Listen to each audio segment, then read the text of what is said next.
আরে ধুর, মনে হচ্ছে সকাল হয়ে গিয়েছে। ধুর, প্রতিদিন উঠে আমার সব কিছু করতে হয়।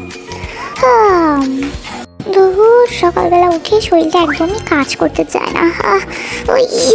একটু ব্যায়াম করে নিই, তাহলে আবার স্কুলে যেতে ইচ্ছে করবে। গাইস, আজকে আমি দেখাবো আমি সকালবেলা কি কি করি। তো লেটস গো, দেখো আমি সকালে কি কি করি। তো সকালবেলা ঘুম থেকে উঠে তোমরা তো নিশ্চয়ই দাঁত ব্রাশ করো, তাই না? আমিও সকালে উঠে দাঁত ব্রাশ করছি। ইস, কি দেরি হয়ে যাবে, আমার প্রতিদিন লেট হয়ে যায়। এখন গোসল করে নিব। আমি একদিন পর পরই শ্যাম্পু করি। তোমরা কয়দিন পর পর করো কমেন্টে বলিও। গাইজ, আমার তো গোসল করতে খুব ভালো লাগে। আর আমার বাড়িতে একটা সুইমিং পুল আছে, আমি তোমাদেরকে পরের ভিডিওতে দেখাবো, ঠিক আছে? চলো মজা করি। উড়ে ওয়াশিং মেশিনে কাপড়গুলো ধুয়ে শুকিয়ে গিয়েছে, তাই এগুলোকে এখন আমি পরে নিব মুছে। আর আমি প্রতিদিনই ক্যাম্পাসে বিভিন্ন আউটফিট পরে যাই, তোমরা দেখবে প্রতিদিন। ড্রেস ওয়্যার করে নেওয়ার পরে আমি তো একটু সাজুগুজু করে নিব, কারণ সবাই একটু সাজুগুজু করে আসে।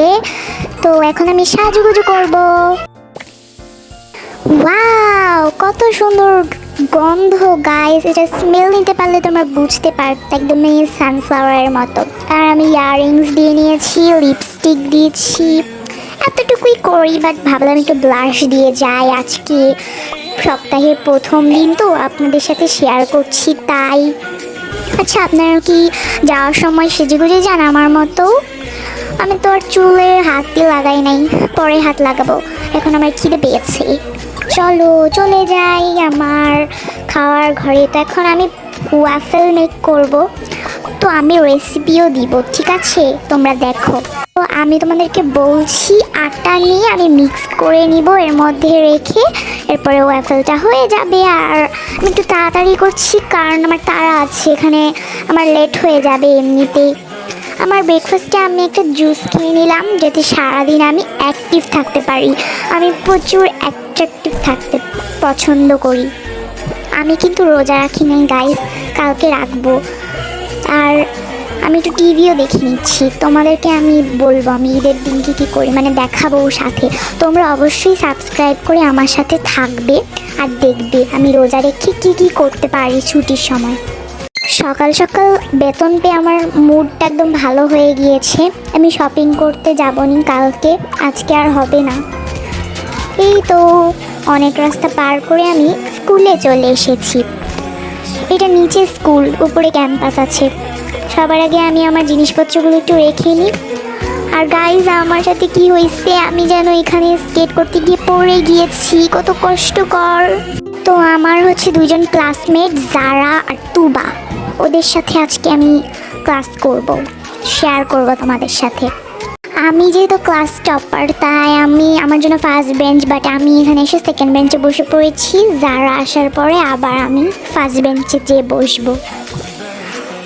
তো চলে এসছে, তাই আমি বসে গিয়েছি অলরেডি ওর সাথে। হ্যালো, আমি যারা। আর ও হচ্ছে এখানে স্যারকে প্রেজেন্ট দিচ্ছে। যারা একটু হাই বলে দাও। হ্যালো, আমি হলাম যারা। হ্যাঁ, আমি ওর সাথে সবসময় গল্প করি। তো আমার এখানে ক্লাস মোটামুটি শেষ, আর আমি একটু রেস্ট করে আবার হচ্ছে গিয়ে সায়েন্স ফিকশনের জন্য রেডি হব। আবার আমার উপরতলা এখানে চলে আসতে হয়েছে ফ্রেন্ডসদের সাথে কথা বলার জন্য। তারপরে এখন আমি ক্লাসে চলে যাব, বেশি করতে পারবো না। মাঝখানে টিফিন টাইমটা খুবই কম দিয়েছে আমাদের। অলরেডি চলে এসেছে ওই যে পিঙ্ক কালার চুলের কামের ছেড়িটা, তুবা। আর গাইস, ক্লাস করতে করতে না আমাদের কাছে একটা বিড়াল ঢুকে যায়, আর ও এখানে পটি করে দিয়েছে। এটা দেখে আমরা মানে হাসবো না কাঁদবো বুঝতে পারছিলাম না। তো তোমাদের আজকের ভিডিওটা কীরকম লেগেছে তোমরা অবশ্যই কমেন্ট করে জানাবে, লাইক করতে ভুলবে না, আর সাবস্ক্রাইব করতেও ভুলবে না। আর সবসময় আমার পাশে থেকো এরকম আরও ভিডিওস পাওয়ার জন্য। আর যারা আর তুবা কামের ছেড়িটাকে দেখবে সবসময় কী করে, ঠিক আছে? আমার পা চেটে চেটে ঘুরে বেড়ায় তুবা কামের ছেড়িটা। যাই হোক, আজকের ভিডিওটা এ পর্যন্তই। সবাই ভালো থাকবেন, সুস্থ থাকবেন। যারা একটু বলে দাও। হ্যাঁ, টাটা টাটা। এটা কিন্তু রিয়েল ভয়েস না। ওকে, বাই।